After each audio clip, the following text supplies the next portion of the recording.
ವೇದ ಅಧ್ಯಯನಕ್ಕಾಗಿ ಆರಿಸಿಕೊಂಡಿರ್ತಕ್ಕಂಥ ವೇದ ವಾಕ್ಯವು ಯೆಶಾಯನ ಗ್ರಂಥದಲ್ಲಿ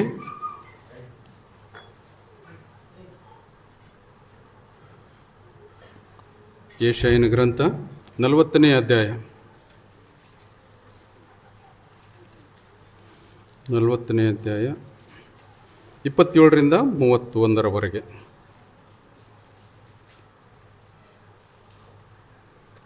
ತೆಗೆದರೆ ಯೆಶಾಯನ ಗ್ರಂಥದಲ್ಲಿ ಮೈಕ್ ಕೊಡ್ರಿ. ಇದೊಂದು ಇಟ್ಕೋಬೇಕು, ಎರಡು ಬೇಕು. ಇದು ಅದರಲ್ಲಿ ಅದು ಬೈಬಲ್ನಾಗ ಇಡೀವಿ, ಅದರಲ್ಲಿ ಅದು ರೆಕಾರ್ಡ್ ಆಗ್ತದೆ. ಯೆಶಾಯನು ಬರೆದ ಪ್ರವಾದನೆ ಗ್ರಂಥ 40ನೇ ಅಧ್ಯಾಯ ವಚನ 27ರಿಂದ 31ರವರೆಗೆ. ಯೆಹೋವನು ಬಳಲಿದವರನ್ನು ಬಲಪಡಿಸುವುದು. ಯಾಕೋಬೇ, ಇಸ್ರಾಯೇಲೇ, ನನ್ನ ಮಾರ್ಗವು ಯೆಹೋವನಿಗೆ ಮರೆಯಾಗಿದೆ. ನನಗೆ ಸಿಕ್ಕಬೇಕಾದ ನ್ಯಾಯವು ನನ್ನ ದೇವರ ಲಕ್ಷ್ಯಕ್ಕೆ ಬಿದ್ದಿಲ್ಲವಲ್ಲ ಎಂದು ಏಕೆ ಅಂದುಕೊಳ್ಳುತ್ತಿ? ನೀನು ಗ್ರಹಿಸಲಿಲ್ಲವೋ, ಕೇಳಲಿಲ್ಲವೋ? ಯೆಹೋವನು ನಿರಂತರ ದೇವರು, ಭೂಮಿಯ ಕಟ್ಟಕಡೆಗಳನ್ನು ನಿರ್ಮಿಸಿದ ದೇವರು ಆಗಿದ್ದಾನೆ. ಆತನು ದಣಿದು ಬಳಲುವುದಿಲ್ಲ. ಆತನ ವಿವೇಕವು ಪರಿಶೋಧನೆಗೆ ಅಗಮ್ಯ.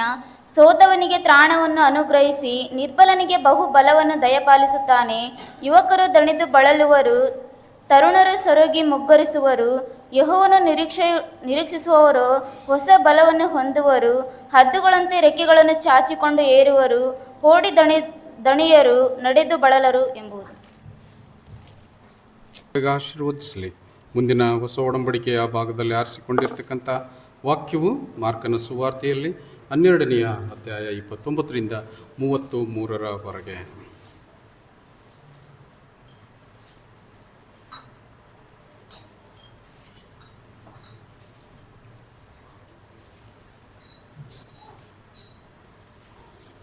ಯಾರಾದರೂ ಪುರುಷರಲ್ಲಿ?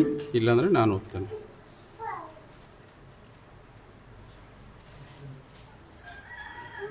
ಮಾರ್ಕನ ಸುವಾರ್ತೆ 12ನೇ ಅಧ್ಯಾಯ 29ರಿಂದ 33ರವರೆಗೆ. ಮೈಕ್ ತಗೋರಿ.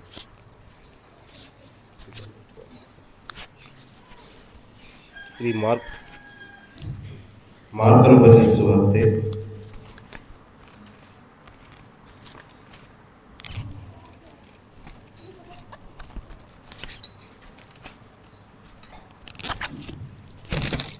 12ನೇ ಅಧ್ಯಾಯ ವಚನ 29ರಿಂದ 33. ಇಸ್ರಾಯೇಲ್ ಜನವೇ, ಕೇಳು, ನಮ್ಮ ದೇವರಾದ ಕರ್ತನು ಒಬ್ಬನೇ ದೇವರು. ನಿನ್ನ ದೇವರಾದ ಕರ್ತನನ್ನು ಪೂರ್ಣ ಹೃದಯದಿಂದಲೂ, ಪೂರ್ಣ ಪ್ರಾಣದಿಂದಲೂ, ಪೂರ್ಣ ಬುದ್ಧಿಯಿಂದಲೂ, ಪೂರ್ಣ ಶಕ್ತಿಯಿಂದಲೂ ಪ್ರೀತಿಸಬೇಕು ಎಂಬುದೇ ಮೊದಲನೆಯ ಆಜ್ಞೆ. ನಿನ್ನ ನೆರೆಯವನನ್ನು ನಿನ್ನಂತೆಯೇ ಪ್ರೀತಿಸಬೇಕು ಎಂಬಂತೆ ಎರಡನೆಯ ಆಜ್ಞೆ. ಇವುಗಳಿಗಿಂತ ಹೆಚ್ಚಿನ ಆಜ್ಞೆ ಮತ್ತೊಂದಿಲ್ಲ ಎಂದು ಉತ್ತರ ಕೊಟ್ಟನು. ಆಗ ಆ ಶಾಸ್ತ್ರಿಯು, ಬೋಧಕನೇ, ಚೆನ್ನಾಗಿ ಹೇಳಿದ್ದೆ. ಒಬ್ಬನೇ ಇದ್ದಾನೆ, ಆತನ ಹೊರತು ಮತ್ತೊಬ್ಬ ದೇವರಿಲ್ಲ ಎಂದು ನೀನು ಹೇಳಿದ್ದು ಸತ್ಯ. ಆತನನ್ನು ಪೂರ್ಣ ಮನಸ್ಸಿನಿಂದಲೂ, ಪೂರ್ಣ ಬುದ್ಧಿಯಿಂದಲೂ, ಪೂರ್ಣ ಶಕ್ತಿಯಿಂದಲೂ ಪ್ರೀತಿಸುವುದು ಮತ್ತು ತನ್ನನ್ನು ಪ್ರೀತಿಸಿಕೊಳ್ಳುವಂತೆ ತನ್ನ ನೆರೆಯವನನ್ನು ಪ್ರೀತಿಸುವುದು, ಇವೆರಡು ಎಲ್ಲ ಸರ್ವಾಂಗ ಹೋಮಗಳಿಗಿಂತಲೂ ಎಲ್ಲ ಯಜ್ಞಗಳಿಗಿಂತಲೂ ಹೆಚ್ಚಿನವು ಅಂದನು ಎಂಬುವಂಥದ್ದು. ದೇವರು ಈ ವಾಕ್ಯವನ್ನು ನಮ್ಮೆಲ್ಲರ ಆತ್ಮೀಯ ಲಾಭಕ್ಕಾಗಿ ಆಶೀರ್ವದಿಸಲಿ.